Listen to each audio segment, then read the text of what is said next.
Okay, welcome everyone to Health Talk.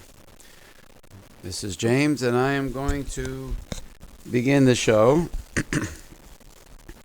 with some health-related newspaper articles from our local newspaper here in northern New Jersey called The Record, Bergen County, New Jersey Record.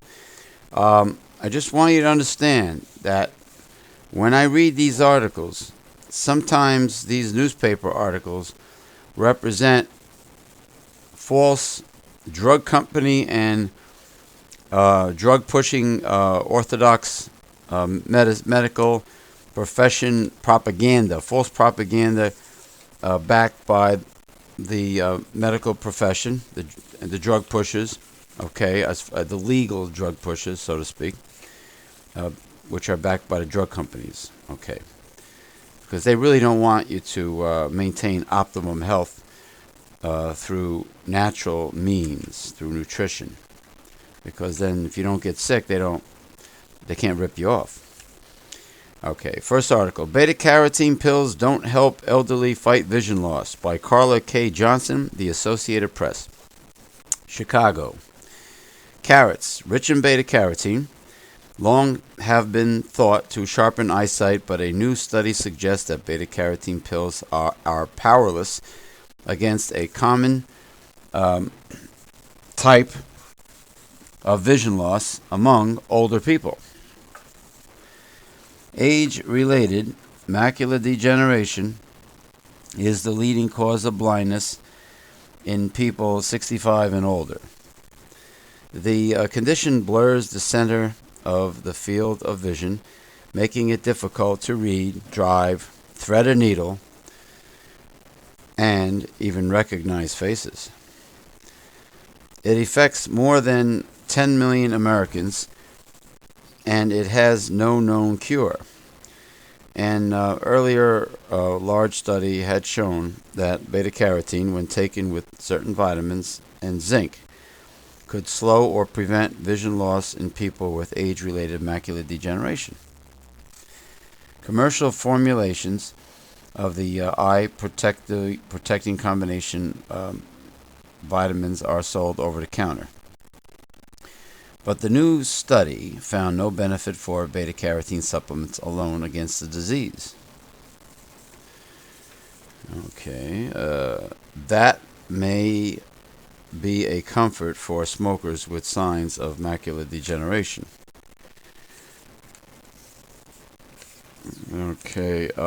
Smoking is a risk factor for the condition, but beta-carotene has been shown in other research to raise the risk of lung cancer in smokers. So eye doctors have advised smokers concerned about macular degeneration to find a vitamin regimen without beta-carotene. Quote, this study at least suggests that beta-carotene might not be an important component of that vitamin formulation, unquote, said Dr. Stuart Fine of the University of Pennsylvania's Shea Eye Institute. It's spelled capital SCHEIE. I'm not sure if I'm pronouncing it right. Eye Institute, who was not involved in the new study. The finding is based on data from more than 21,000 male doctors who were followed for an average of 12 years. The doctors were randomly assigned to take either 50 milligrams of beta-carotene every other day or a dummy pill. The doctors didn't know whether the pills they took contained beta-carotene. Roughly, the same number of doctors in both groups developed the eye condition, suggesting that beta-carotene neither helped nor hurt. After 12 years, there were 162 cases of macular disease in the beta-carotene group and 170 cases in the group taking the dummy pills. The difference between the two groups was 1 in 1,000 cases. The difference between the two groups was 1 in 1,000 cases in the group taking the dummy pills. The difference between the two groups was 1 in 1,000 cases in the group taking the dummy pills. The difference in the numbers was not statistically significant, meaning it could have occurred by chance. Study co-author Dr. William Kristen at Harvard-affiliated Brigham and Women's Hospital in Boston said, it's possible that beta-carotene might be helpful only in combination with the other vitamins and zinc. But he said that is unlikely. Oh, of course he said that. Kristen said it is unclear whether the latest findings would apply to women since the experiment only involved men. He said he would like to see a similar study among women. The research appearing in the March issue of the Archives of Ophthalmology also says nothing about carrots and eyesight. Quote, currently the best advice might be something you've heard before. Eat 5 or more servings of fruits and vegetables a day because it's the combination of nutrients that seems to be the important factor, unquote, Kristen said. The study was funded by grants from the National Institutes of Health. Some of the researchers reported receiving past funding from pharmaceutical and nutritional supplement makers. This comes from the Archives of Ophthalmology, which is from the website archopht.ama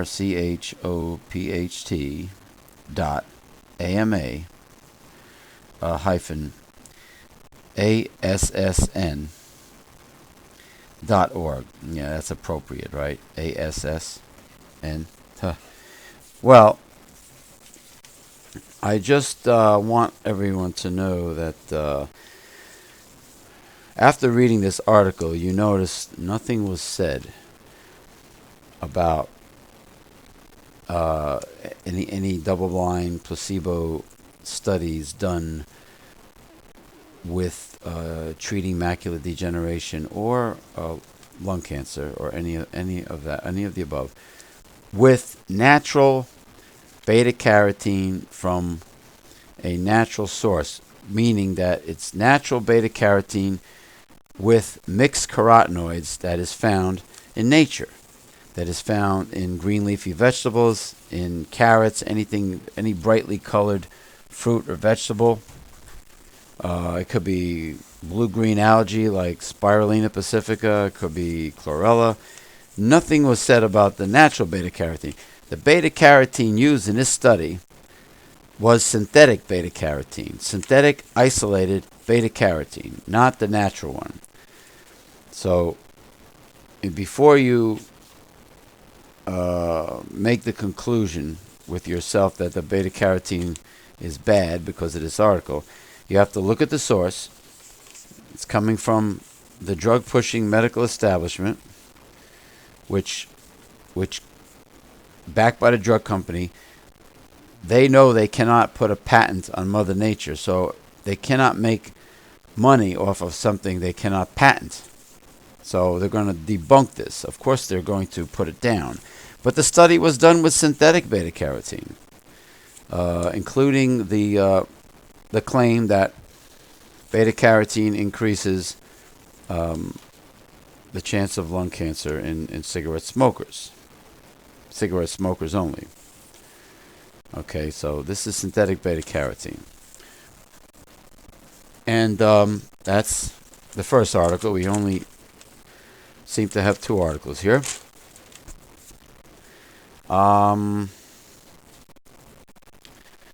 Okay, I see one here.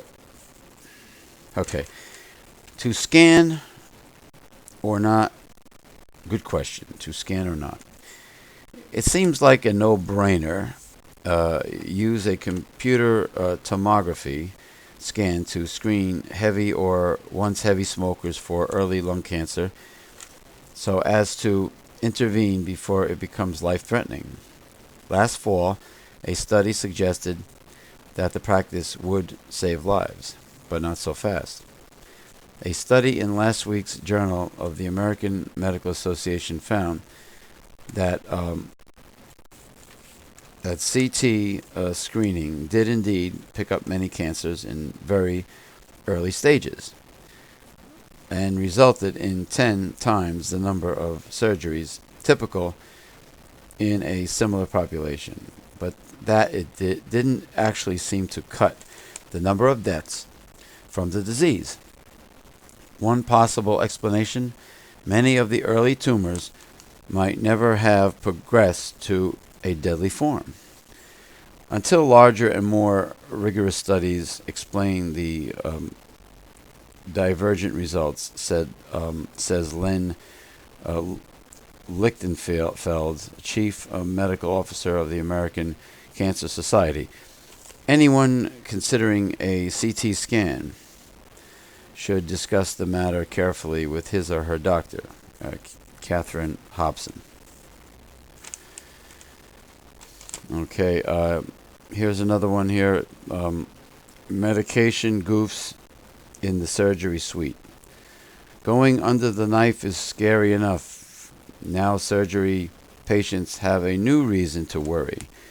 A study of medication mix-ups in the hospital released last week found that 5% of patients prepping for, undergoing, or recovering from an operation experienced drug errors that resulted in mental or physical impairment, pain, or death, compared with just 1.6% of all hospital patients.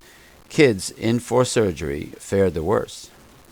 With a 12% error rate, antibiotics and painkillers were the most commonly misused drugs, according to the research by United States Pharmacopoeia, which sets drug quality standards. Typically, the medications were given at the wrong dose or the wrong time or were omitted altogether. To avoid becoming a drug error statistic, bring a complete list of your medications to the hospital, inform surgical staff of any allergies, and make sure your medical chart travels with you to the operating room and back. That's by Michelle Andrews. Okay, the next article, the last one, is titled, "It's Probably Safe to Make a Call. At Restaurants and the Movies, it's a question of courtesy. On airplanes and at hospitals, it's been one of safety." But a new study published in the current Mayo Clinic proceedings finds that using a cell phone at the hospital won't pose a risk to patients. Two types of Nokia phones were tested at varying frequencies in such equipment-rich areas as the intensive care unit and echocardiography lab, where patients were depending on feeding pumps, ECG monitors, and external pacemakers. For example, in 300 tests, researchers found no evidence that cell phones interfered with the life-saving machinery. Two areas not tested: the operating room and the pediatric intensive care unit. Lead author David Hayes thinks it's safe for hospitals to revise their no-use policies, and doctors welcome the news. The technology is a key way for the medical team to stay in contact, says Miguel Gomez, a cardiovascular surgeon at Memorial City Medical Center in Houston, Texas, who places many cell calls a day while at work. And that's by Matthew Shulman. Okay, for more health and medicine news, features, and advice are at usnews.com/mobile. Okay? And this came from U.S. News and World Report from www.usnews.com, March 19, 2007. Okay, there's just one more thing I want to read here. This is titled Plump and Precocious. Add one more to the growing list of concerns about too heavy children. Children that are too heavy. Okay. Researchers now find that overweight girls begin puberty about a year ahead of schedule. A study published last week in Pediatrics found that by age 9, about 80% of obese girls had begun to develop breasts, compared with 58% of those who were overweight and 40% of those who were within the normal weight range. Those whose body mass index increased most rapidly over time were far more likely to have gotten a period by age 11. The finding is particularly troubling given that the number of overweight children in the United States has doubled in the past 2 decades. And early menstruation is a risk factor for breast cancer. What's clear, says a study leader Joyce Lee, assistant professor of pediatric endocrinology at the University of Michigan School of Medicine, is that parents need to focus early on their daughter's diet and exercise habits. This is by Deborah Coates.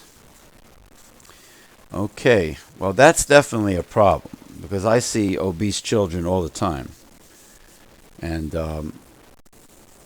if I see obese parents with the obese children, in my opinion, that's child abuse, because they're setting not only the wrong example, but a very dangerous example, teaching a child the wrong eating habits and setting the child up for having permanently more fat cells than they were originally meant to have, and additional fat cells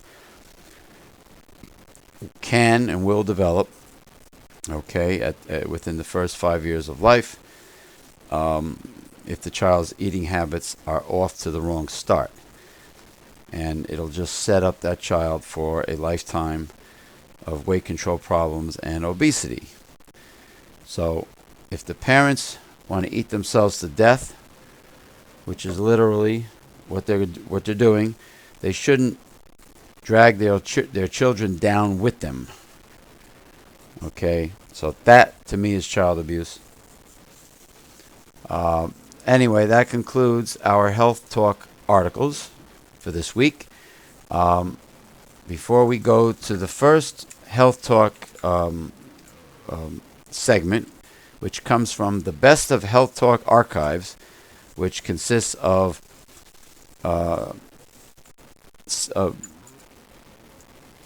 lessons or segments from the past 4 years when I did the show with the Reverend Dr. William J. Eisenman, titled Newsletter Censored. And I did Health Talk. I had a 20-minute to a half-hour segment, and luckily I retained all of them.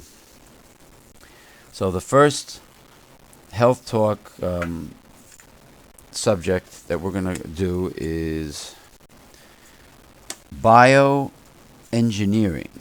Okay, we'll do bioengineering, and we'll do that right after commercial with the Reverend Dr. William J. Eisenman. Take it away, Reverend Dr. Bill.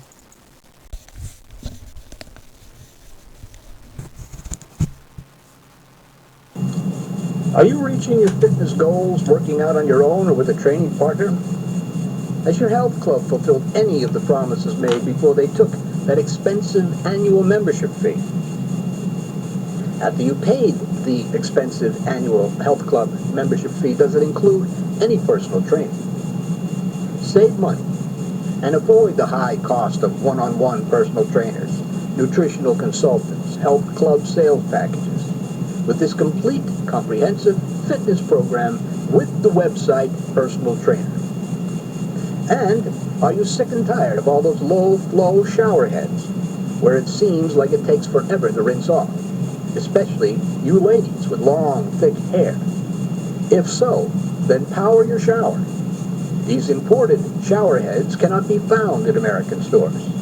The website Personal Trainer and Power Your Shower can be found at www.megalife21.com. That's Megalife21.com. Newsletter Censored has been taking on the 5 taboos of American life: sex, politics, religion, health, and child rearing for over 30 years. Newsletter Censored will give you the tools to defeat conservatives, to handle right-wing counterfeit Christians. If you'd like to learn more about Newsletter Censored, then go to newslettercensored.com. newslettercensored.com.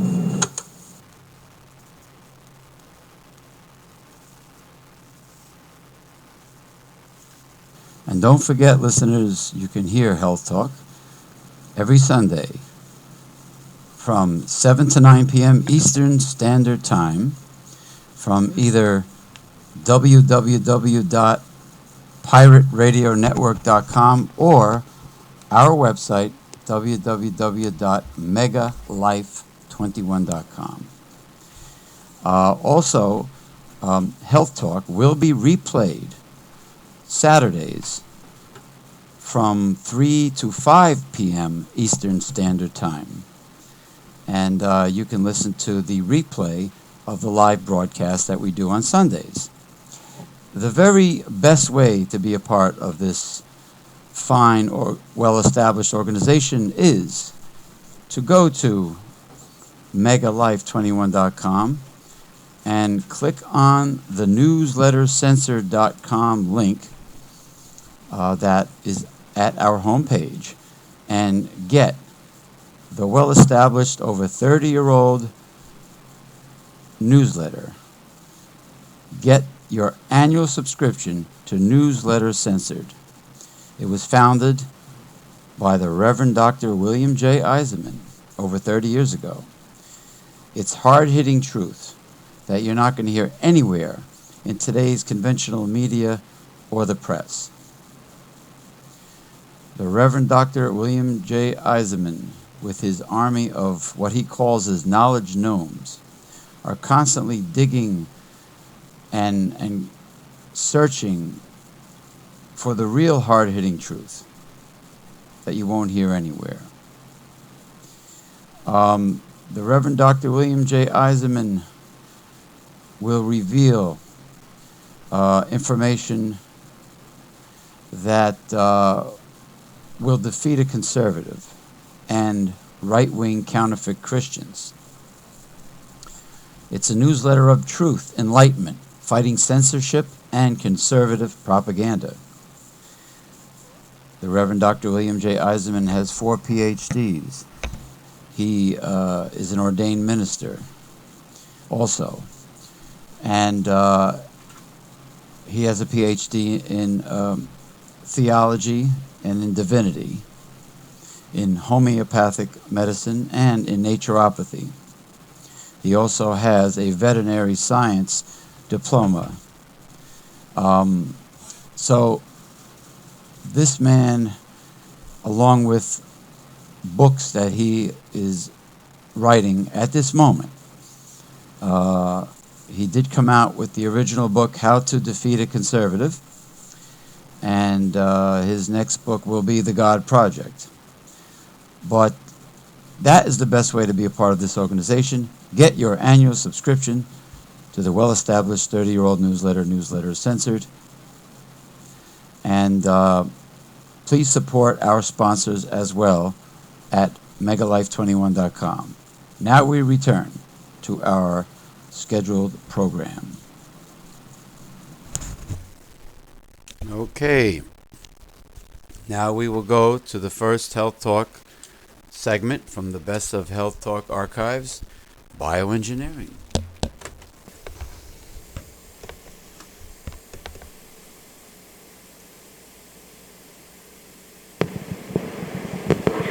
Okay, listeners, this week's Health Talk is comprised of, let's see, actually three parts. This is a three-part Health Talk. It's not a real long one, but it's interesting. First is called The Hidden Hazard of Hybrids. In order to breed corn that would produce more food per acre, scientists created hybrid varieties. One of the reasons hybrids are able to produce more is because they are sterile. Energy normally allocated to reproduction is redirected towards growth, but some feel that this unnatural manipulation has also made hybrids nutritionally inferior plants. Studies have revealed that hybrid corn varieties are less nutritious than their unhybridized counterparts. In one comparison of open-pollinated, non-hybrid corn and hybrid corn, the open-pollinated variety had 75% more crude protein, 875% more copper, 345% more iron, and 205% more manganese. Similar differences were noted for calcium, magnesium, zinc, and sodium. Another study found that hybrid corn was unable to absorb cobalt and other trace minerals from the soil. While hybrids may produce more bushels per acre, open-pollinated corn will outproduce hybrids in terms of nutrients per acre. And nutrients, after all, are what food is all about. However, farmers make their profits on volume, not nutrient quality. Hybrid corn is also more susceptible to certain insect pests, which ensures brisk sales of toxic pesticides and keeps chemical companies happy. Oh, here we go again. The bottom line of corporate America. For years, this particular editor spoke. For years, I have chosen only open-pollinated varieties of vegetables for my garden because it somehow felt wrong to eat infertile plants. Unfortunately, organic foods in the market never indicate whether they are hybridized or not. Okay. Well, I'm sure a lot of you folks are familiar, especially those that are health conscious that go and shop at organic markets, like the big one that I shop at. It's a nationally advertised chain. I'm not going to mention the name, but I'm sure you people are familiar with soybean products. And you read the label, and it says non-genetically modified soy. Well, that's a good example of what we're talking about. The second part of Health Talk is called A Good Biotech Product? ? Like many technologies, bioengineering could result in a disaster of global proportions if used unwisely. On the other hand, if used with care, there could be some great benefits. One example of wise use may be a new technique devised by scientists at the University of Florida in Gainesville. They have developed a bioengineered strain of a common chlorella algae containing a hormone that shuts down the digestion of mosquitoes. When mosquito larvae eat this algae, they starve to death. Wow, this is fascinating, considering the increase in the West Nile virus cases up here in the Northeast. Since the hormone carried by the chlorella is naturally found in mosquitoes, scientists believe that it will not threaten the environment. Also, the hormone-creating gene implanted in the chlorella is only carried for a few generations before it disappears. So after 3 or 4 weeks, the chlorella will return to its normal state. It is unlikely that mosquitoes will gain resistance to this chlorella larvicide because it contains the same hormone that they produce naturally. In many parts of the world, mosquitoes carry deadly diseases such as malaria, dengue fever, yellow fever, eastern equine encephalitis, and St. Louis encephalitis. So keeping these insects in check without resorting to toxic chemical pesticides could be a great benefit. On the other hand, time will tell if this biotech method will cause unforeseen harm to the environment based on information in Environmental Health Perspectives of April 1998. They also, of course, left out the present West Nile virus, which has taken many of lives of the elderly. Just recently, I heard a 33-year-old man in the state of New Jersey was hospitalized with mosquito-induced West Nile virus. The symptoms are, I believe, stiff neck accompanied by fever. But they were right about, the long-term effect on the environment. That remains to be seen. The third part of Health Talk is called the Acid Alkaline Revisited. Acid Alkaline Revisited. Studies at the Moffitt Hospital, University of California at San Francisco, have shown that the metabolism of certain foods either raises or lowers the concentration of acid and base alkaline in the blood. Fruits and vegetables add the alkaline bicarbonate ion to the blood, thus lowering the blood's acid level, while meat, poultry, and fish produce acid, thereby raising blood acidity. The modern diet, high in animal protein, creates more acid than base in the body, resulting in a net acid load. Until recently, scientists thought that this excess acid was safely excreted by the kidneys, resulting in no undesirable physiological consequences. However, research now indicates that acid can be retained in the body, and its presence is linked to osteoporosis, loss of muscle mass, and reduction of hormone levels, all symptoms associated with aging. Declining kidney efficiency is common as people age and contributes to the problem of acid buildup. Renal tubular failure may eventually result. Researchers recommend that people modify their diets as they age to reduce the net acid loads. This means cutting down on animal foods. By putting more vegetables into their diets, people may reduce their chances of developing osteoporosis, kidney disease, and other age-related problems. Considerable attention is now focused on the role of calcium in osteoporosis, but too much acid caused by a high-protein diet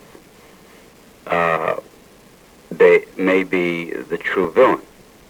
In one study, women whose net acid load was neutralized by alkaline supplements experienced increased retention of calcium and phosphorus and greater new bone formation. Based on information in Consumers Research, December 1997. There are, of course, green leafy vegetables are the best alkalizing and all-around nutritional powerhouses, and they will help alkalize the body and reduce the acid. Sea vegetables are probably the best, like kelp, wakame, or any combination of sea vegetables. But the power is in the greens. I mentioned the word chlorella before. That's one of the supplements that I consider my favorite. I take a Japanese chlorella that is a broken cell wall, and it's actually grown in very high mineral content spring water coming from ancient coral reefs, coral deposits on the island of, there might be Okinawa, I'm not sure. But anyway, the company that that I think is excellent as far as chlorella goes is called Yayama. And Yayama is imported and sold under the label of Earthrise. I'm sure those of you who are involved in health and nutrition are familiar with the famous Earthrise spirulina, which is excellent. Spirulina is a blue-green algae, where chlorella is a single-celled algae. It has a tremendous, vast amount of health and medicinal and nutritional write-ups coming from Japan. And I highly recommend chlorella as one of the basic hub of the wheel products. Once you go beyond your vitamins and minerals and your essential fatty acids, I would say it's the first major spoke of the wheel. I would say it would be a good chlorella like that. It wouldn't, of course, definitely not hurt to add spirulina to that. Green leafy vegetables is your best bet, like kale, collards, etc. And if you consume this, you wouldn't have to worry about calcium and mineral supplements. They're a real powerhouse. And of course, the high amounts of chlorophyll is the body's most powerful natural detoxifier. So, Reverend Dr. Bill, do you have any comments on this week's Health Talk?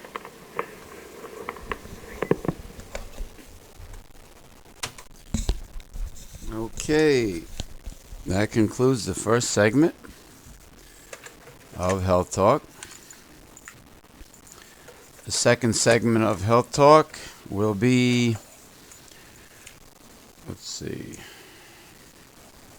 we'll do Vitamin E Part 2.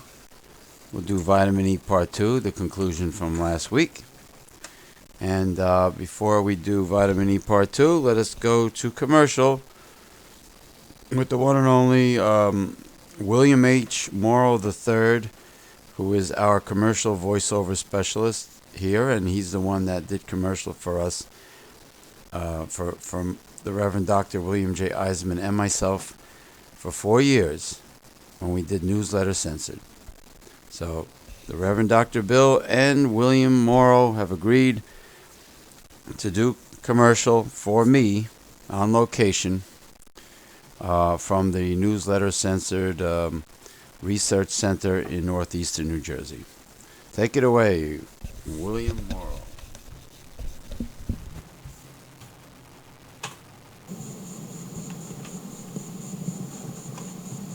Hi, this is William Morrow. Are you one of those people who join a health club, and after they have your big, overpriced annual membership, you notice that you're on your own with little or no results even after all the promises? Then the website Personal Trainer is for you. If you're one of those people who are sick and tired of taking a shower with those annoying low-flow shower heads where it seems like it takes forever to rinse off, then check out Power Your Shower. Thank you very much, William H. Morrow III. Stop paying full retail prices for brand name nutritional supplements and vitamins. Just simply go to www.megalife21.com, then click on the drop-down menu, then click on Website Personal Trainer, and you'll see a banner at the top of the page. Click on that and start saving up to 75% off brand name nutritional supplements and vitamins. If you are a United States based fundraising organization, get the ticket that sells itself, professional wrestling. Here at the Ultimate Fundraiser, we have a family-oriented, star-studded, action-packed professional wrestling show that the whole family can enjoy. We will even travel to your area in the country if you purchase the entire show. If you purchase the entire show as a fundraising organization, you can keep all the profits, 100% of the profits on ticket sales, and the sale on food and beverage also. So if you're looking for the ultimate fundraiser, go to www.megalife21.com, click on the drop-down menu, and click on the ultimate fundraiser. And now, back to our regular live scheduled show. Okay. The next segment of Health Talk is going to be Vitamin E Part 2. Vitamin E Part 2 is our next Health Talk segment, which I'm beginning right now.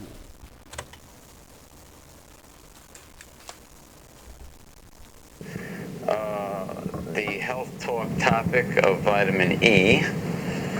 Okay, this is Part 2. Now, where did I leave off from last time? The intake of 900 milligrams of vitamin E per day for 4 months of vitamin E by elderly insulin-resistant non-diabetics has been found to be a useful therapy for coronary heart disease.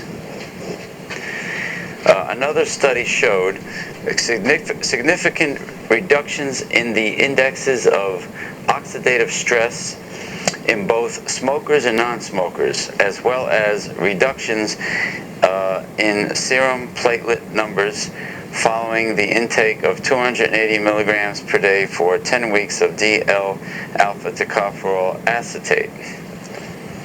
Alpha tocopherol has specifically inhibited aorta smooth muscle cell proliferation and protein kinase C activity, findings that may be relevant to the development of atherosclerosis and related diseases. A study of 100 patients with transient ischemic attacks, minor strokes, or residual ischemic neurologic deficits compared the effects of aspirin plus 400 international units per day of vitamin E with aspirin alone, 325 milligrams, for up to 2 years. Results showed patients in the vitamin E plus aspirin group experienced a significant reduction in the rate of ischemic events relative to patients taking just the aspirin. Significant reductions were also seen in platelet adhesiveness in patients taking the vitamin E plus aspirin. Based on these findings, the authors concluded that vitamin E plus aspirin is an effective preventative therapy for transient ischemic attacks and related cerebrovascular disorders. The combined administration of vitamin E and 17-beta estradiol provides protection for LDL against oxidation in postmenopausal women. Okay, the LDL, low-density lipoproteins, of course, being the bad cholesterol, as opposed to HDL, high-density lipoproteins, which are the good cholesterol. Patients receiving supplementation with vitamin E and vitamin C, either immediately before or after coronary artery bypass, suffered fewer ischemic electrocardiographic events and needed less dopamine perioperatively relative to controls. The ingestion of 1,000 international units per day of D-L-alpha tocopherol acetate for 7 days by 6 non-smoking subjects increased plasma and LDL levels of alpha tocopherol 3 and 2.4 fold, respectively. The rate of oxidation showed significant decreases of 19% and significant elevations of LDL oxidation resistance by 41%. Platelet adherence decreased an average of 75% after 2 weeks of supplementation of 200 international units of vitamin E per day in normal individuals. An 82% reduction occurred following 2 weeks of supplementation with 400 international units per day. Supplementation with 800 international units per day of alpha tocopherol, 1 gram per day of ascorbate, which is a buffered vitamin C, and 30 milligrams per day of carotene over a 3-month period produced a 2-fold prolongation of the lag phase and reduced the oxidation rate by 40% in the 12-men study. Healthy volunteers administered 30 milliliters per day of either fish oils supplemented with 0.3 grams or 1.5 grams for 3 weeks experienced a 48% decrease in serum triglycerides and an 11% decrease in fibrinogen. Male atherosclerosis patients taking 100 international units per day or more of vitamin E had less coronary artery lesion progression than those taking less than this amount, and such benefits were seen in all lesions. Intake of 60 international units per day of vitamin E has been associated with a reduced risk of coronary heart disease among middle-aged men. Similar associations have been seen in middle-aged women. Studies have shown that doses as low as 50 to 100 micrograms of vitamin E, when combined with an inhibitor of the arachidonate pathway, inhibit cyclooxygenase independent platelet aggregation. High doses of vitamin E of 200 international units per kilogram per day has improved myocardial tolerance to ischemia and reperfusion by decreasing myocardial infarct size significantly.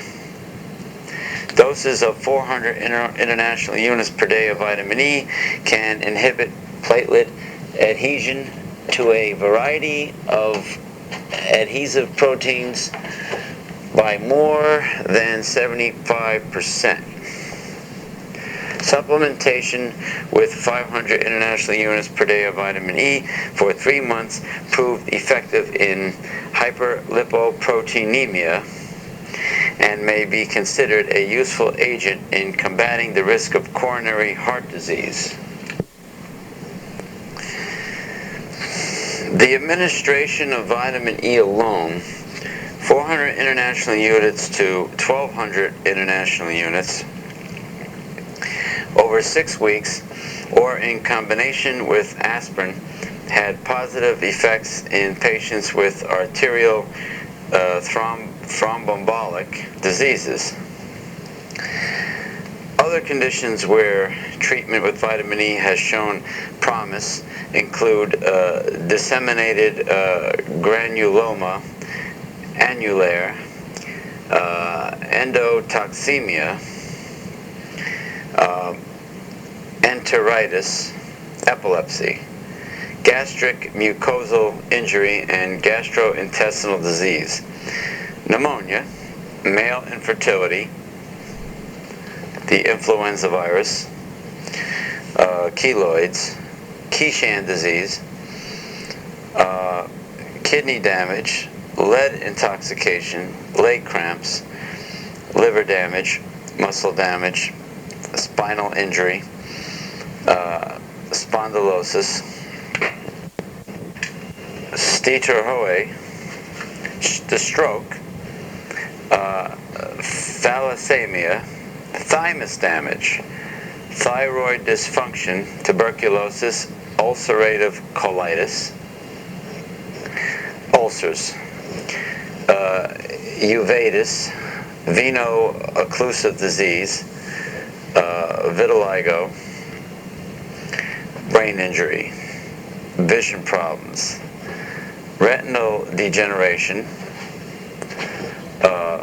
glomerulosclerosis, hearing loss, hepatitis, yellow nail syndrome, sickle cell anemia, UV-induced skin damage, hyperlipidemia, periodontal health, Parkinson's disease, sexual dysfunction, short bowel syndrome, burns, wound healing,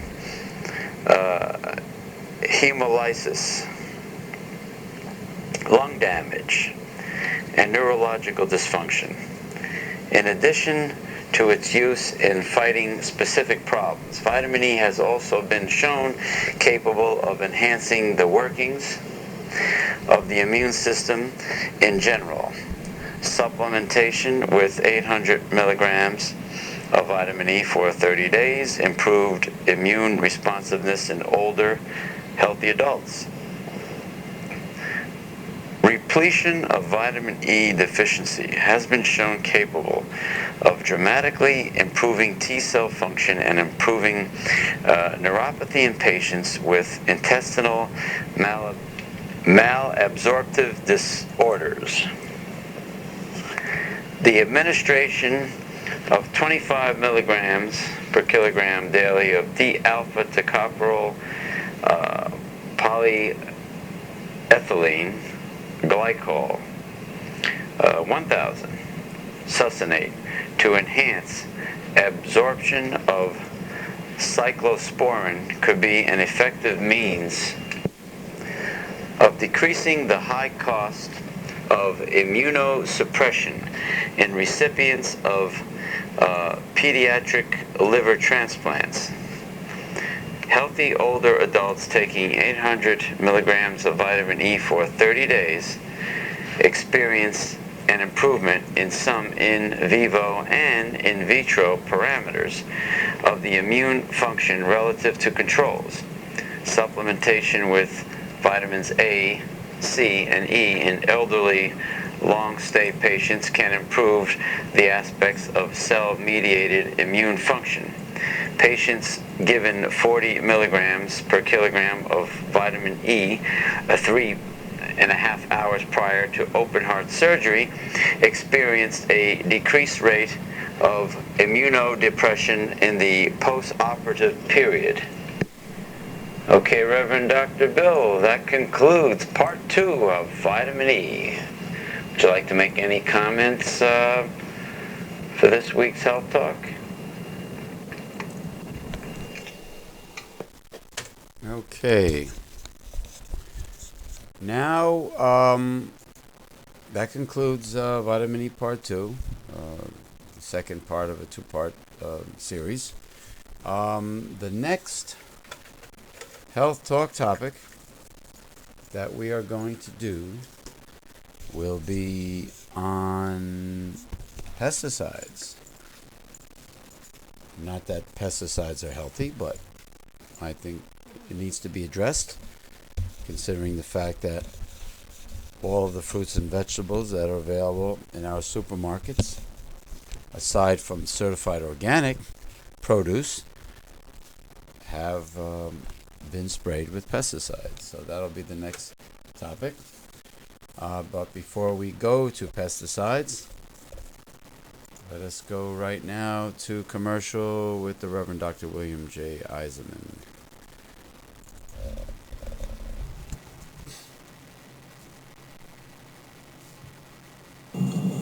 Are you reaching your fitness goals working out on your own or with a training partner?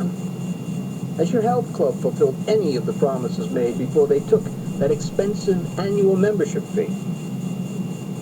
After you paid the expensive annual health club membership fee, does it include any personal training? Save money and avoid the high cost of one-on-one personal trainers, nutritional consultants, health club sales packages. With this complete, comprehensive fitness program with the website Personal Trainer. And are you sick and tired of all those low-flow shower heads where it seems like it takes forever to rinse off? Especially you ladies with long, thick hair. If so, then power your shower. These imported shower heads cannot be found in American stores.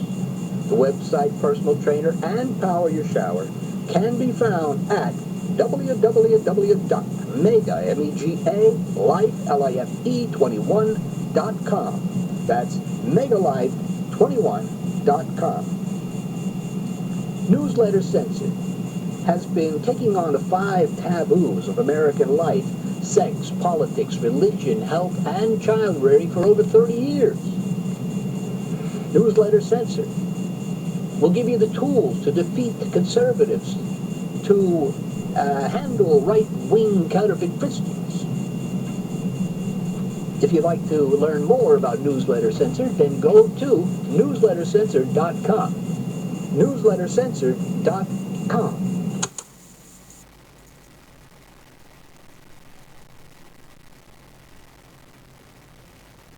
And don't forget, listeners, you can hear Health Talk every Sunday from 7 to 9 p.m. Eastern Standard Time from either www.pirateradionetwork.com or our website, www.megalife21.com.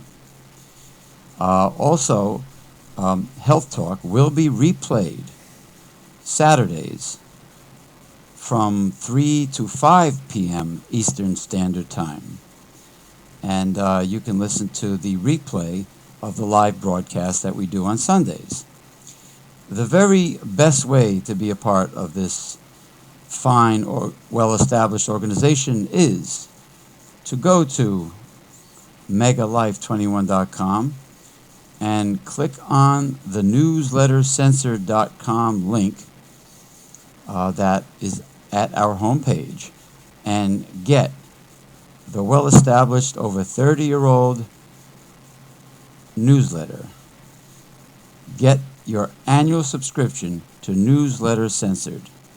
It was founded by the Reverend Dr. William J. Eisenman over 30 years ago. It's hard-hitting truth that you're not going to hear anywhere in today's conventional media or the press. The Reverend Dr. William J. Eisenman, with his army of what he calls his knowledge gnomes, are constantly digging and searching for the real hard-hitting truth that you won't hear anywhere. The Reverend Dr. William J. Eisenman will reveal information that will defeat a conservative and right-wing counterfeit Christians. It's a newsletter of truth, enlightenment, fighting censorship and conservative propaganda. The Reverend Dr. William J. Eisenman has 4 PhDs. He is an ordained minister also. And he has a PhD in theology and in divinity, in homeopathic medicine, and in naturopathy. He also has a veterinary science diploma. So this man, along with books that he is writing at this moment, he did come out with the original book, How to Defeat a Conservative, and his next book will be The God Project. But that is the best way to be a part of this organization. Get your annual subscription to the well-established 30-year-old newsletter, Newsletter Censored. And please support our sponsors as well at Megalife21.com. Now we return to our scheduled program. Okay. The next health talk topic, like I said before, will be on pesticides. Now we begin.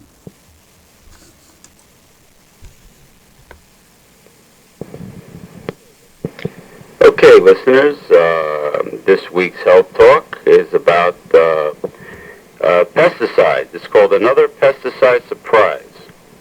The decline and disappearance of frog populations worldwide remains a mystery, despite efforts by hundreds of scientists to determine the causes. The other major problem facing frogs is massive deformities observed since 1995 among frog populations in California, Iowa, Minnesota, Missouri, Ontario, Quebec, South Dakota, Texas, Vermont, and Wisconsin is now better understood. During the past 6 months, press interviews with research scientists and published studies have shed a bit of light on both problems through true consensus has not yet emerged on either one. No one is even sure whether the two problems are connected, though new evidence indicates they are. Some scientists still doubt that frogs are actually disappearing worldwide. They prefer to believe that the simultaneous declines and disappearances of frog populations in North and South America, Europe, and Australia, reported since 1980, are nothing more than the normal ups and downs of any wild population. However, Scientific American said, which is a publication, said in August that the majority viewpoint among scientists now is that the widespread declines and disappearances are highly abnormal. I think we're close to consensus now, says David Wake, a well-known frog researcher at the University of California at Berkeley. There are roughly 5,000 species of amphibians worldwide. Of these, 242 inhabit the United States. A recent study by the Nature Conservancy and the Natural Heritage Network identified 92 of these 242, or 38%, as endangered, imperiled, or vulnerable, meaning they are likely to become extinct within 5, 20, or 100 years if present trends continue. James LeClaire at the Scripps Research Institute in La Jolla, California says, although amphibians have lived on this planet for over 300 million years, nearly 120 times as long as modern man, reports within the last 3 decades have shown that numerous amphibian species are either suffering from serious population loss or have disappeared altogether. LeClaire says there are very likely a collection of causes, but no one way or another they can all be traced back to the expansion of humankind. Loss of frog habitat, chiefly wetlands, is probably the biggest single cause. Global warming and accompanying droughts may contribute because frogs develop from eggs that thrive in water. The artificial stocking of streams with trout and bass plays a role. 2. Pesticides and other chemicals certainly exacerbate the problem. More on this topic below. Laboratory experiments have shown beyond doubt that ultraviolet light from the sun can interfere with the development of frog eggs. Acid rain may contribute to the problem as well. Humans eating frog's legs in large quantities are not helping. But in that case, I do believe these bullfrogs are farm-raised for that purpose. And there are other causes, such as infectious agents. A group of Australian researchers reported this summer that they have identified one particular fungus that is killing frogs in locations as far apart as Queensland, Australia, and Panama in Central America. The fungus which has never before been reported to harm any vertebrate species, causes changes in the skin of frogs, somehow contributing to their death. The mechanism is not understood, but frogs breathe oxygen through their skin, and the fungus may cause suffocation. No one knows why an ancient fungus would suddenly start killing frogs in places as far apart as Australia and Panama. It is conceivable that the fungus was transported to these places only recently on the boots or equipment of researchers studying the disappearance of frogs. Another possibility is that the fungus has been present in these locations for a long time, but frogs are now succumbing to it because their immune systems have been impaired by recent changes in the environment.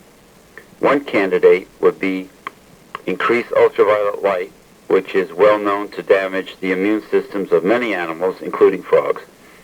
In recent years, chlorinated chemicals released by humans have thinned the protective layer of ozone in the upper atmosphere, thus allowing about 10% more ultraviolet light from the sun to reach the surface of the earth.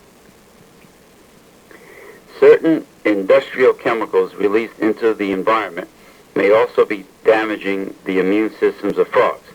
One particular class of chemicals called retinoids has come under strong suspicion because retinoids can cause severe birth defects in many animals, including frogs and humans. The medicine Accutane, prescribed for treating acne, is a retinoid known to cause major birth defects in humans. My God. There we go again with the pharmaceutical industry and the many negative side effects surrounding these so-called tested drugs.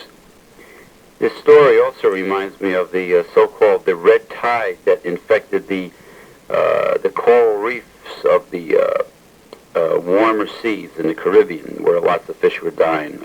I think that was a bacteria flora of some kind that just came all of a sudden and just started killing lots of marine life. They also found a lot of tumors and lesions on sea turtles in the Caribbean also, all of a sudden. So this is all kind of fitting together with mankind's pollution of the environment, interference, and of course corporate America is involved in this. There's no doubt. The deformities now being found in large numbers in frogs at many locations in the United States and Canada are grotesque. Herpetologists, which are scientists who study amphibians and reptiles, have reported finding frogs with missing legs, extra legs, misshapen legs, paralyzed legs that stick out from the body at odd places, legs that are webbed together with extra skin, legs that are fused to the body, and legs that split into two halfway down. Legs that split into two halfway down. My God, it's a freak show. They have also found frogs with missing eyes and extra eyes. Sounds like that movie, The Island of Dr. Moreau, for God's sakes, or Dr. Frankenstein. One one-eyed frog in Minnesota had a second eye growing inside its throat. What are we doing to our environment? My God. Dr. David Gardner, a research biologist at the University of California at Irving, has been studying retinoids for at least a decade, and in recent years he has probed frog deformities. To him, retinoids are the obvious culprit in the mystery of the misshapen frogs because of the peculiar kind of limb deformities being observed. There is no other known mechanism for this besides retinoids, Gardner says. Much of early development is controlled by retinoids. He says our body and the body of a frog is completely dependent on them, he told the reporter. I just want people to understand that retinoid is vitamin A. And in the case of the Accutane, it's a synthetic vitamin A, not to be confused with the natural vitamin A found in animal protein foods.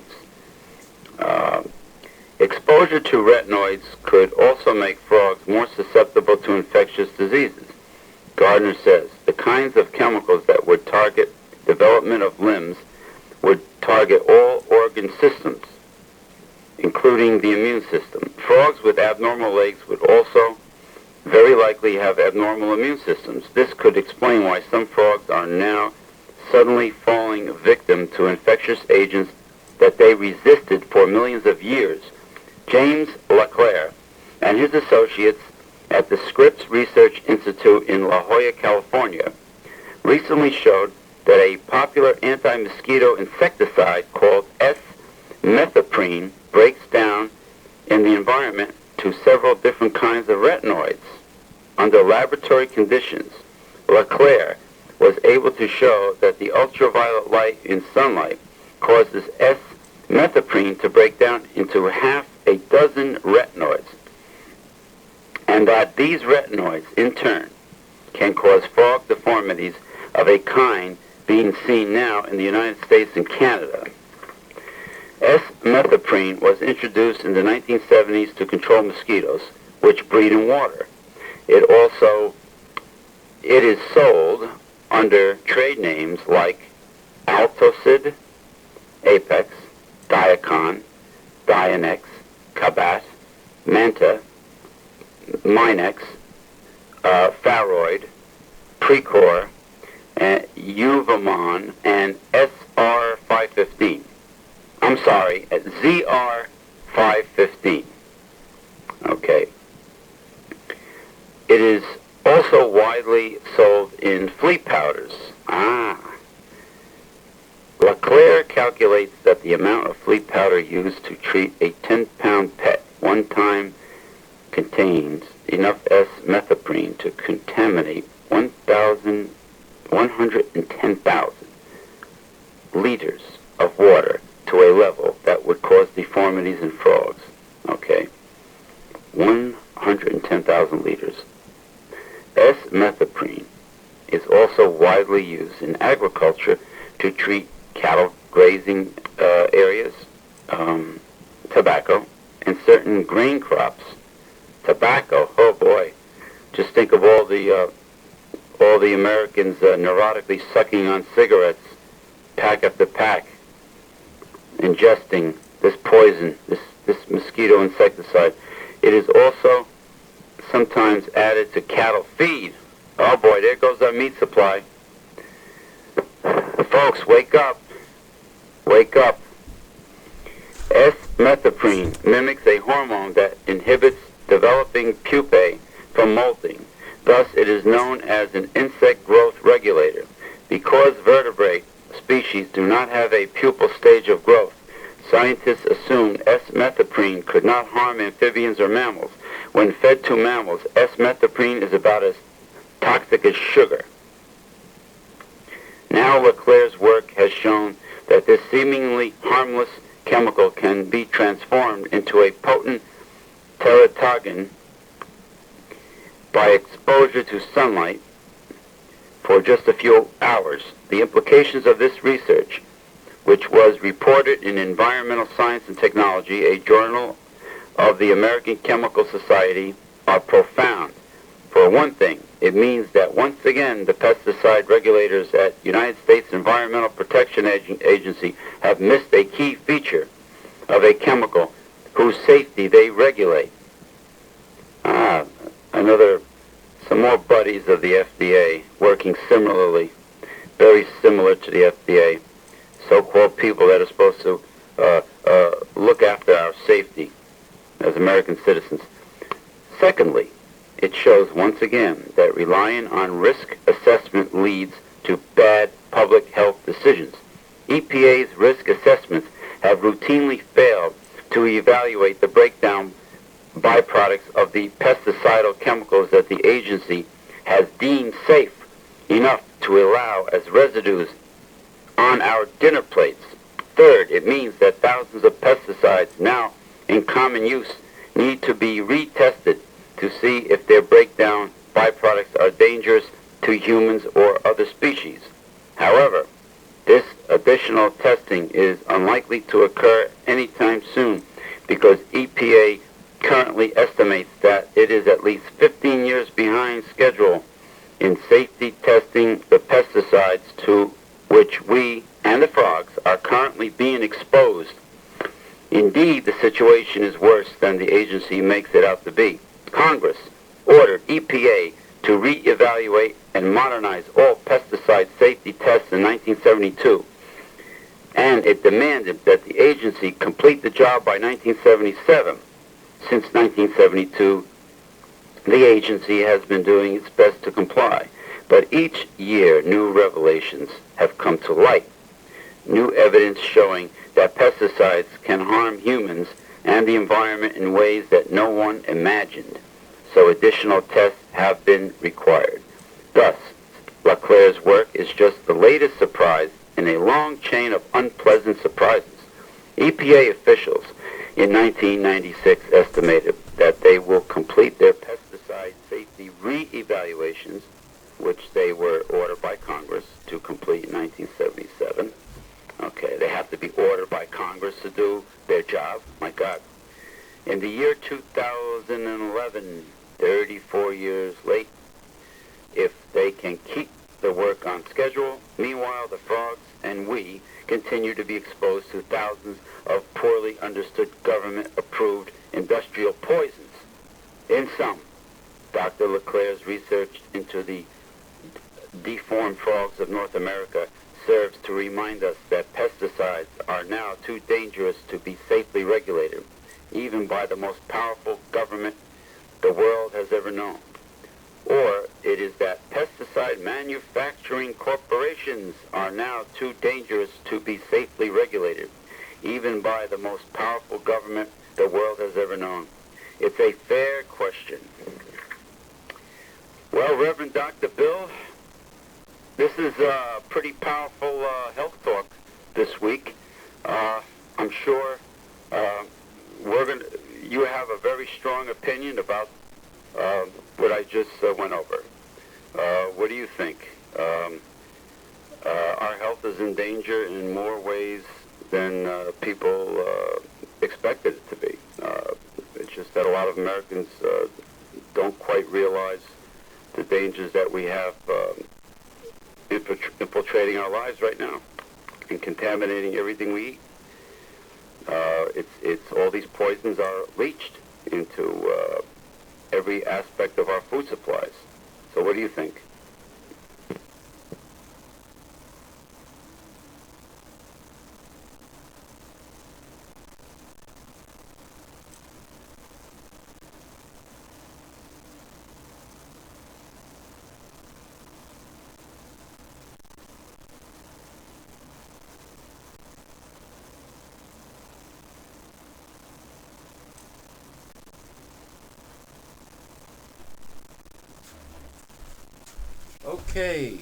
Okay, listeners.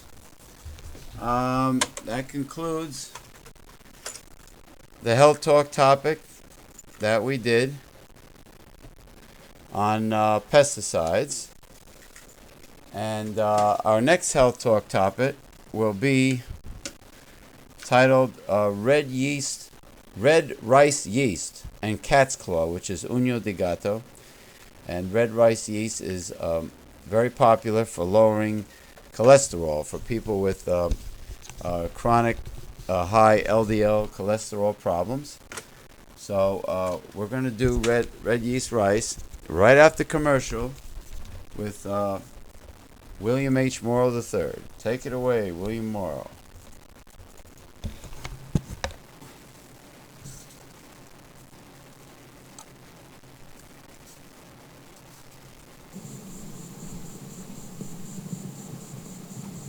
Hi, this is William Morrow. Are you one of those people who join a health club, and after they have your big, overpriced annual membership, you notice that you're on your own with little or no results even after all the promises? Then the website Personal Trainer is for you. If you're one of those people who are sick and tired of taking a shower with those annoying low-flow shower heads where it seems like it takes forever to rinse off, then check out Power Your Shower. Thank you very much, William H. Morrow III. Stop paying full retail prices for brand name nutritional supplements and vitamins. Just simply go to www.megalife21.com, then click on the drop-down menu, then click on Website Personal Trainer, and you'll see a banner at the top of the page. Click on that and start saving up to 75% off brand name nutritional supplements and vitamins. If you are a United States based fundraising organization, get the ticket that sells itself, professional wrestling. Here at the Ultimate Fundraiser, we have a family-oriented, star-studded, action-packed professional wrestling show that the whole family can enjoy. We will even travel to your area in the country if you purchase the entire show. If you purchase the entire show as a fundraising organization, you can keep all the profits, 100% of the profits on ticket sales, and the sale on food and beverage also. So if you're looking for the ultimate fundraiser, go to www.megalife21.com, click on the drop-down menu, and click on the ultimate fundraiser. And now, back to our regular live scheduled show. Okay, our next health talk topic is red rice yeast and cat's claw, which is unyo de gato. This week's health talk is going to be about red rice yeast and the herb from South America, particularly from the country of Peru, cat's claw, or also known as unyo de gato. First, I will start with red rice yeast. Red rice yeast is a traditional Chinese health food and medicine, also known as Monascus purpureus, or by its traditional Chinese name, Hong Chu. It is made from red yeast grown on rice.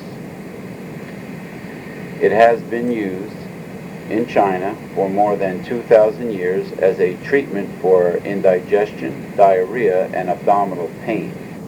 An ancient Chinese book of pharmacy records use of the yeast to promote cardiovascular health. Ironically, one of the natural compounds found in red rice yeast supplements is the same active compound found in the prescription cholesterol-lowering statin drug Mevacor. For that reason, in 1997, the Food and Drug Administration ruled that red rice yeast was an unapproved drug and banned it. Well, sure, the pharmaceutical industry can't put a patent on it. That's why. And we all know that the federal agencies like the Food and Drug Administration are probably in bed with the pharmaceutical industry. Later, however, a federal court reversed the FDA ruling saying red rice yeast was a nutritional supplement, not a drug. Well, of course it's a nutritional supplement and not a drug.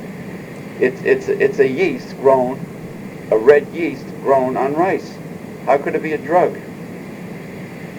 Unbelievable. They probably knew it was that good. They don't want it to compete with their profits that they were getting from Mevacor. The role as a supplement, red rice yeast has been proven to significantly lower blood cholesterol levels, like some prescription statin drugs, such as Mevacor.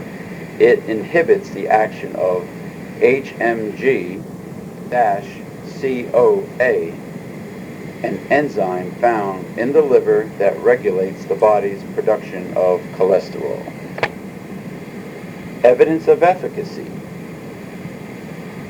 2 of the more than 24 clinical studies using red rice yeast were done in the United States. The rest have been done in China. Taken as a whole, the studies have found that red rice yeast can lower cholesterol by 16 to 26%, as well as lower triglyceride levels and raise levels of the beneficial HDL cholesterol. A recent study found that red rice yeast lowered blood cholesterol an average of 40 points over a 12-week period, compared to just 5 points in people who only made dietary changes. Benefits are greatest in people with total cholesterol levels above 200, the cutoff point of desirable cholesterol set by the American Heart Association. Sources. Colestin is the brand of red rice yeast seen most often in the United States, although there are other brands of red rice yeast available. Colestin is also the only one that is standardized and that has been scientifically studied. Form and usual dosages. The standard dose is 2 600 milligram capsules twice a day. It is sold in capsule form at pharmacies and health food stores, and it costs only a fraction of what prescription statin drugs cost. Red rice yeast is recommended for people with borderline high cholesterol levels, 200 to 240, and no other risk factors for heart disease. A low-fat diet is also recommended while taking the supplement. To avoid stomach upset, it should be taken with food or fluids. Potential problems. There have been no serious side effects reported from taking red rice yeast. Some of the minor side effects have included heartburn, bloating, and dizziness. There are no known drug interactions with red rice yeast. However, because of its similarity to statin drugs, which should not be taken with niacin, erythromycin, cyclosporin, and fibrates, or other statin drugs, the same cautions should be applied to red rice yeast. In theory, red rice yeast could cause some of the same side effects as the statin drugs, including elevated liver enzymes, damage to skeletal muscle, and a possible increased risk of cancer. Pregnant and nursing women should avoid red rice yeast, as should those with severe liver or kidney disease. No one under the age of 20 should take red rice yeast. In short, check with your doctor before taking red rice yeast. What to look for? Colestin is the only red rice yeast product that is standardized and that has been proven effective in clinical trials. Okay, the next topic on this week's Health Talk is the herb from South America, cat's claw, which is known as Uncaria tomentosa. A little history. When Spanish explorers first ventured into the rainforests of Peru, they found Inca healers preparing various medicines from the cat's claw bark and roots. Some of these preparations were taken back to Europe, and centuries later, Austrian researchers began investigating their chemical and medicinal properties. To this day, a number of popular Austrian medications are based on cat's claw. Cat's claw, a twining woody vine, is a native of South America. Its Spanish name, Uño de Gato, is derived from the fact that its hook has a curvature resembling a cat's claw. It is also called Cemento and life-giving vine of Peru. Although there are other varieties of cat's claw, only Uncaria tomentosa, a species native to Peru, has been shown to have medicinal qualities. However, the Uncaria tomentosa species is now cultivated elsewhere, especially in Austria, where it has been extensively studied for more than 25 years. The inner bark and root of the plant are used medicinally.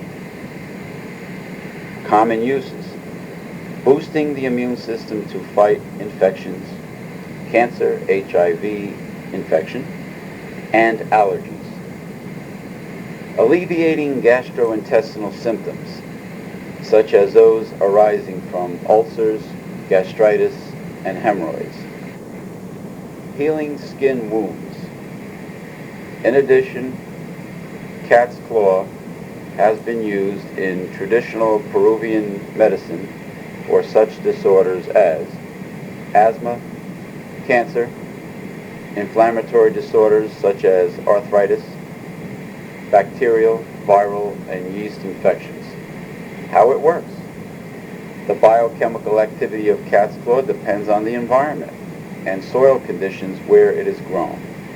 The preparations believed to boost immune system activity are high in pentacyclic alkaloids and low in tetracyclic alkaloids. Indeed, the pentacyclic alkaloids seem to be responsible for its medicinal effects, and they are blocked by the tetracyclic alkaloids. In laboratory research, the pentacyclic alkaloids appear to have a powerful effect on the process by which certain white blood cells engulf and destroy foreign particles, phagocytosis. This effect would, in theory, support the use of cat's claw to treat bacterial and viral infections, as well as prevent or slow the progression of cancer. Researchers are also examining the potential anti-inflammatory and antiviral properties of quinovic acid glycoside, a non-alkaloid compound in cat's claw that has never been found in nature before. Evidence of efficacy. Despite a wide range of anecdotal reports of cat's claw benefits in diverse conditions, little actual clinical testing has been done to support such claims. In infectious disease, some reports suggest that it decreases the risk of colds and flu in people who tend to have recurrent infections, such as the elderly. There have also been reports that some patients infected with HIV, the virus that causes AIDS, had increases in levels of helper T cells and reduced viral loads, as well as increased vitality, a better tolerance of anti-HIV drug therapy, and fewer opportunistic infections.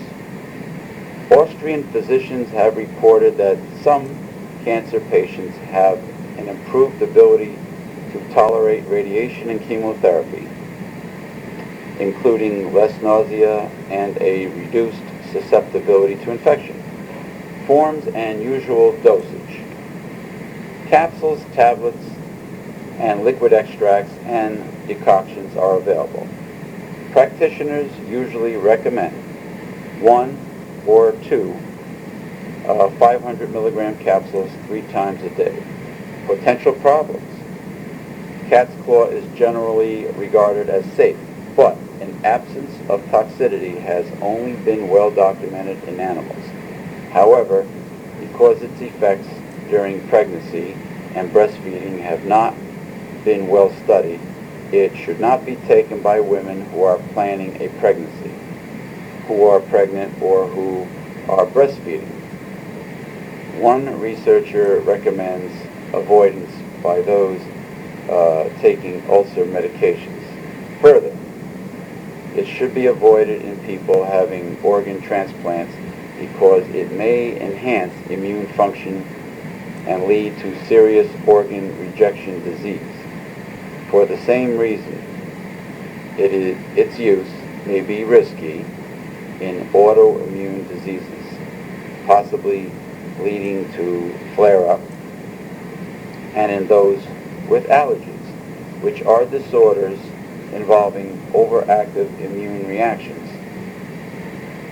Thus, contradictory evidence that it has offered some benefit to people with asthma, hay fever, and rheumatoid arthritis raises serious questions.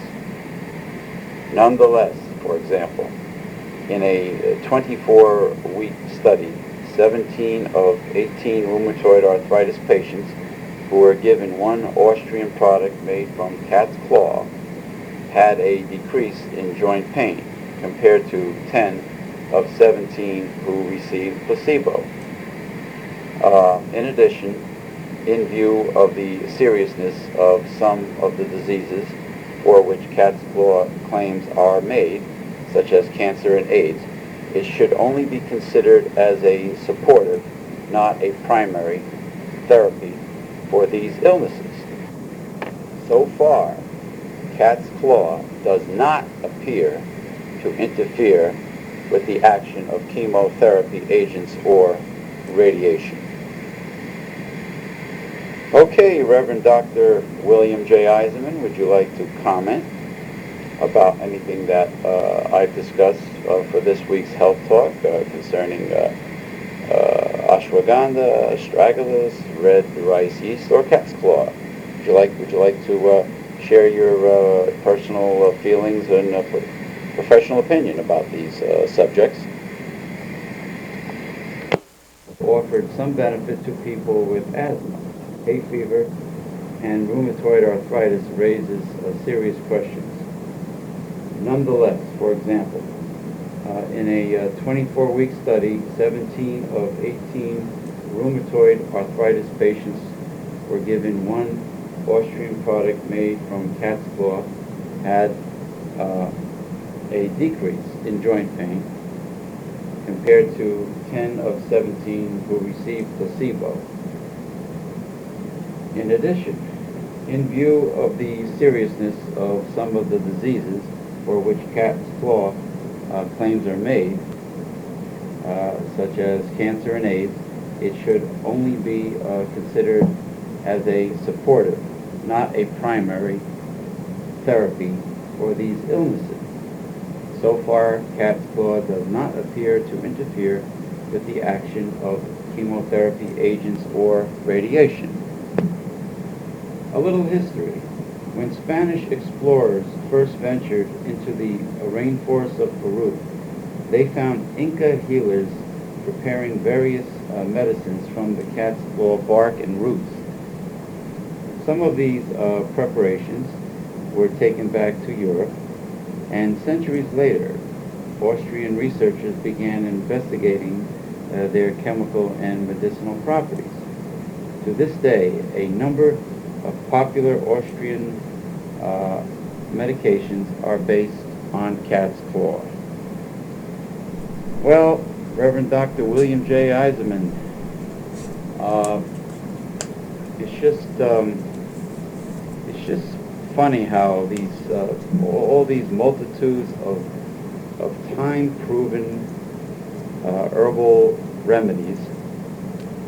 Okay, these are not, folk remedies, so-called folk remedies, to be taken lightly.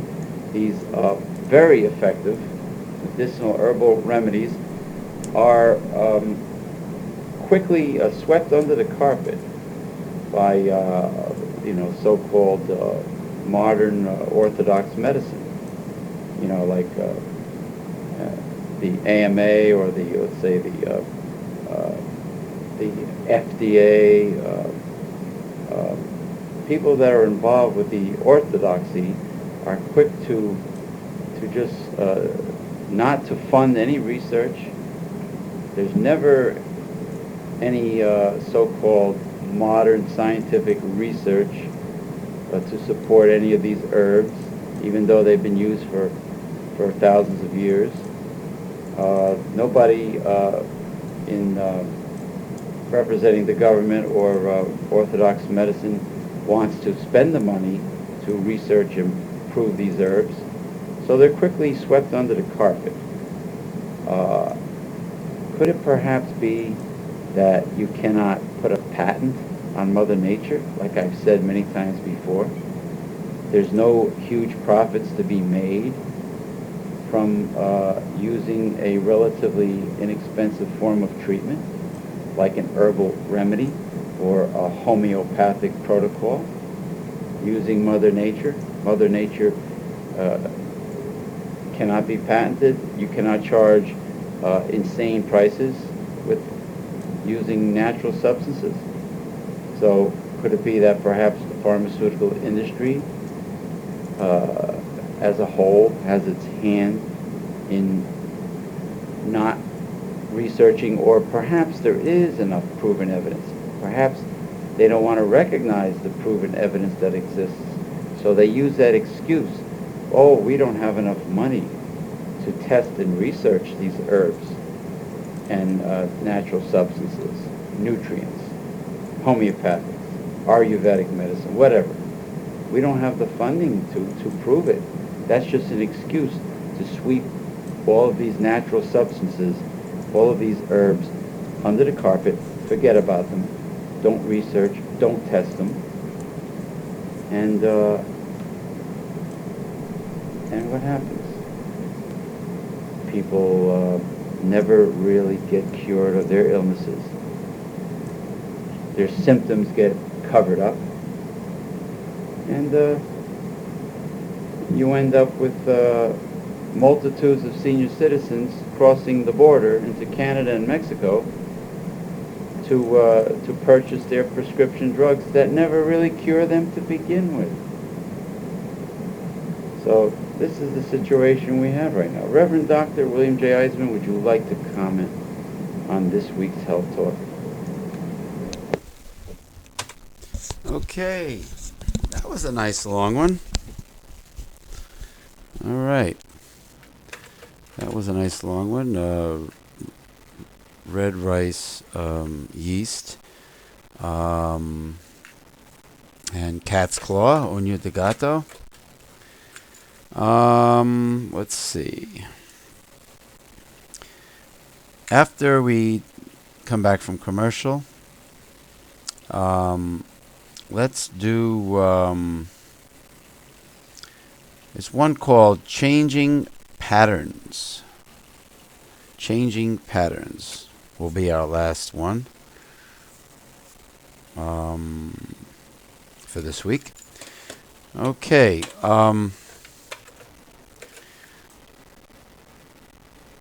Actually, let's do the herbs ashwagandha and the Chinese immune system building herb astragalus. Ashwagandha and astragalus is what we're going to do. But let us first go to commercial with William H. Morrill III.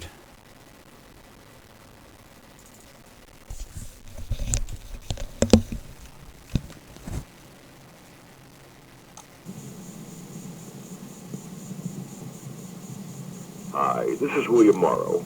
Are you one of those people who join a health club, and after they have your big, overpriced annual membership, you notice that you're on your own with little or no results even after all the promises?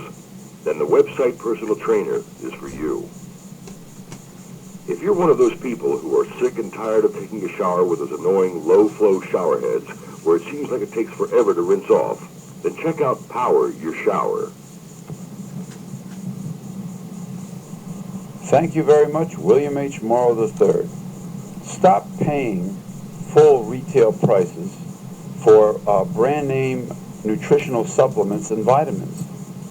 Just simply go to www.megalife21.com, then click on the drop-down menu, then click on Website Personal Trainer, and you'll see a banner at the top of the page.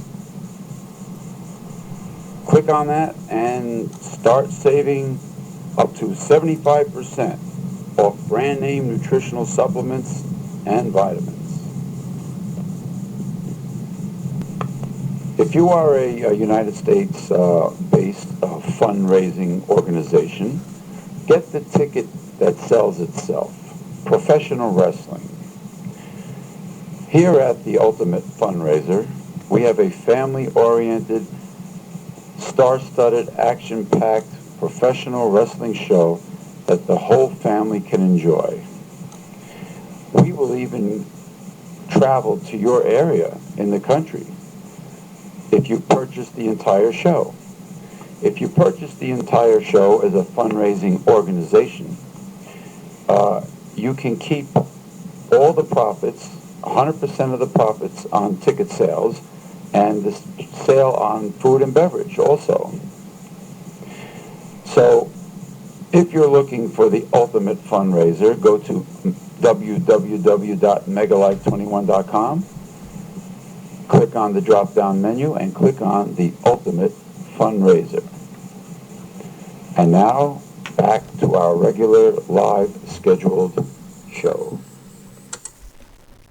Okay, and our last health talk topic for this week's live broadcast of Health Talk will be ashwagandha and astragalus. Ashwagandha is one of the most popular herbs in Indian Ayurvedic medicine, and astragalus is, of course, one of the most popular herbs from Chinese herbal medicine, involved in fighting infection and building the immune system.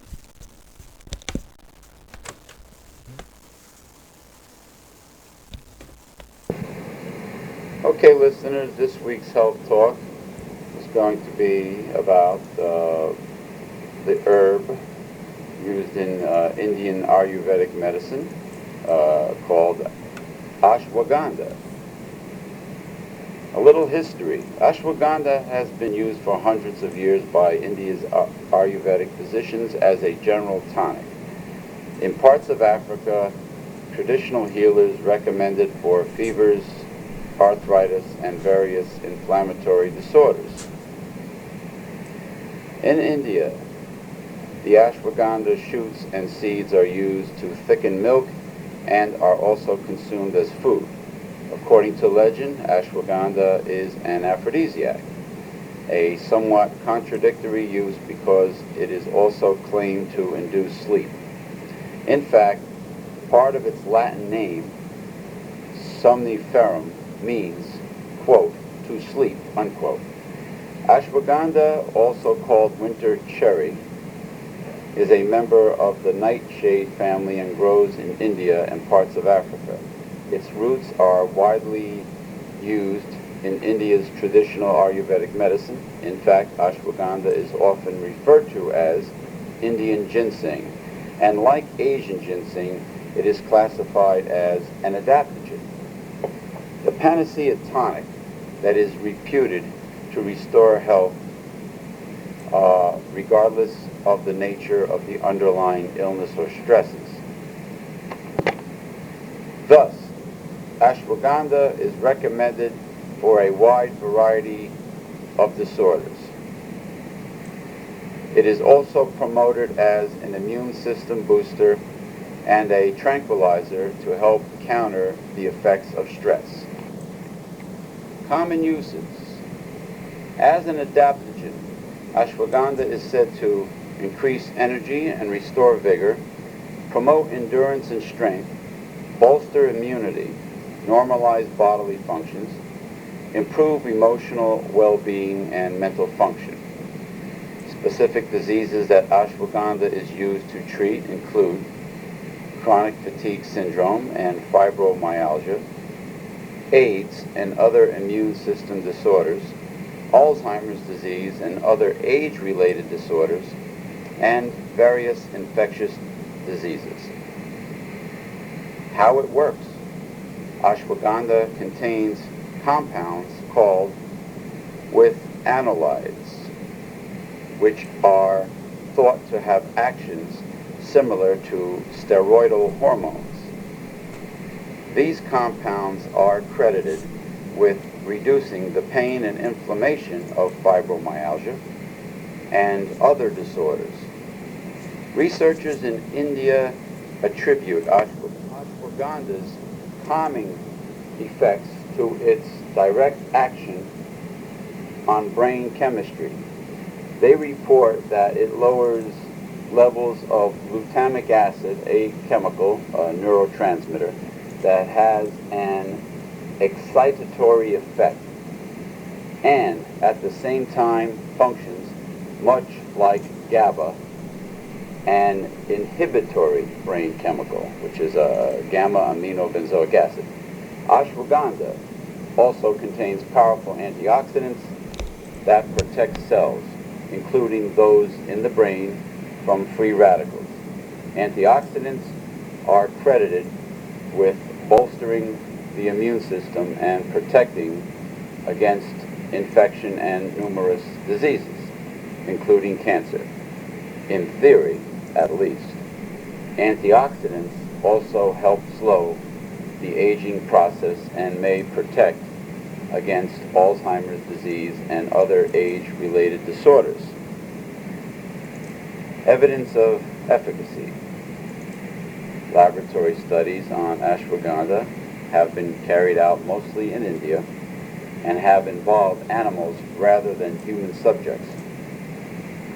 In one study reported in 1999, researchers treated suppressed immunity in mice by giving them cyclophosphamide, a drug used to prevent rejection of transplanted organs.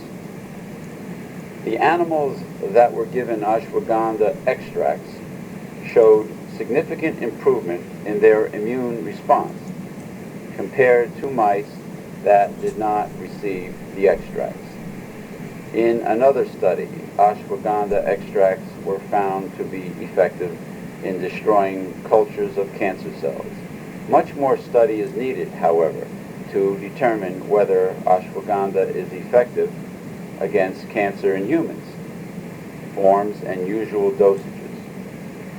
Ashwagandha is consumed in capsule, liquid extract, tincture, or tea form.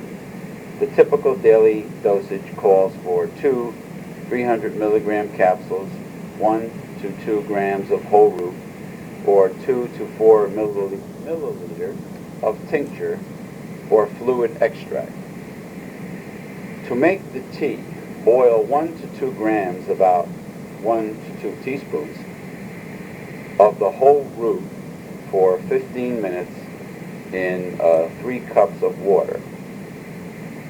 Strain, cool, and sip the tea throughout the day. Potential problems. Ashwagandha is generally considered safe, although there have been some reports of upset stomach and intestinal cramps from taking high doses. Its safety during pregnancy and breastfeeding has not been established, so to be safe, it should be avoided. The next topic on this week's Health Talk is the Chinese herb astragalus. A little history. The name of the astragalus family of plants derives from an ancient Greek word meaning, quote, ankle bone, unquote. These bones were once used as a form of dice. Some historians think that the name was chosen because The rattling seed pods of the Mediterranean variety of astragalus sound like rolling dice. Astragalus originated in northern China, and there are now more than 2,000 species worldwide, including some 400 in North America. However, the medicinal variety is found only in Central and Western Asia, and it has been extensively tested both chemically and pharmacologically. A member of the pea family, astragalus is a hairy-stemmed perennial that can grow to about 2 feet. A yellow core in the center of the sweet-tasting black root is the medicinal substance. That color contributes to its Chinese name, which is Huang Qi, or, quote, yellow leader, unquote. It has been used in China for thousands of years as a tonic herb to strengthen qi, the body's life force and protective energy. In Western terminology, strengthening qi implies bolstering the immune system. European botanists first wrote about its medicinal qualities in the 1700s. Common uses. Astragalus is taken internally to strengthen the immune system, especially in persons who are HIV positive. Bolster the immune system, especially during cancer chemotherapy. Ward off and help treat colds and other infections. Improve heart function, especially after a heart attack. Hi, this is William Morrow. Are you one of those people who join a health club, and after they have your big, overpriced annual membership, you notice that you're on your own with little or no results even after all the promises? Then the website Personal Trainer is for you. Thank you very much, William H. Morrow III. So you lost another argument with a conservative, right-wing Republican. He talked over you. He screamed and yelled. He brought out the Bible. He thumped it. He quoted scripture to you. You were lost because you came at him with facts. Nothing but facts. And you expected that would make you look good. That would make you win the argument, but it didn't. You know why you lost the argument? You know why you're going to lose your next argument? Because you don't read Censored. Censored, the 30-year-old newsletter that shows you how to defeat a conservative. Read Censored, and you'll have all the ammunition you need. Every time you get into an argument with a right-wing conservative, so-called Christian. Censored. That's all you need. Read it and defeat a conservative. Greetings, listeners. Let me speak to you for a moment about the foundation of our entire organization, Newsletters Censored. It was founded by our mentor, the Reverend Dr. William J. Eisenman, in 1977. It discusses the 5 taboos of American life: politics, religion, health, human sexuality, and child rearing. You won't find anything like this in the mainstream media and the press. It reveals the kind of truth that most people are afraid to hear. Can you handle it? We are living in the end times, so in order to defeat a conservative and save America, you need Newsletter Censored.